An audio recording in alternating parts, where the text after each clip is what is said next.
มื้อนี้วันหยังนี่วันจันทร์เจ้าเฮ็ดหยังนั่นฮะหนาวนี่ผมต้มมะเขือซุปเห็นบ่นี่โอ้นี่ได้การต้มมะเขืออันนี้เขาคนที่1เด้นี่บ่อันเพิ่นเห็นนั่นอยู่ในเฟซเพิ่นว่าเจ้าใส่พยมืดบ่ซั่นบ่แล้วเรามาจัดรายการเรามานั่งนำผมซะดอกมื้อนี้แฟนเพลงเห็นเบิดนี่โอ้บ่เห็นเบิดนี่พ่อกับผ้าฟอกับฟ้าแฟนดีมันปีติ๋มแม่ออมสิน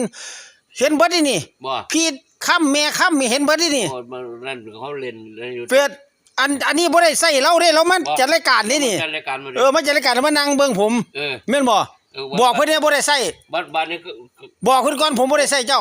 คนเห็นมาบ้านนี้ก็เลยว่าผมใส่เจ้า1เข้าเพิ่นโทรศัพท์เจ้าใส่อันพ่อใหญ่อันดำ1เข้าบ่อันพ่อยังมืดบ่บัดนี้พ่อยังมืด1เข้าบ่แล้วสิดอกเรามานั่งเรามาจัดรายการนั่นดอกเนี่ย9:00 น 8:00 นนี่กะลุงซ่าเจ้าก็เข้าแล้วแม่นบ่ผมก็เป็นคนโทษให้เจ้าแม่นบ่บอกเพิ่นนี่บ่ได้มัน1เข้าบ่ได้มาใช้มาหยังเด้อว่าพิงไฟหนาวบัดนี้พ่อตาก็ได้ถ่ายเลยถ่ายคลิปให้พี่น้องเห็น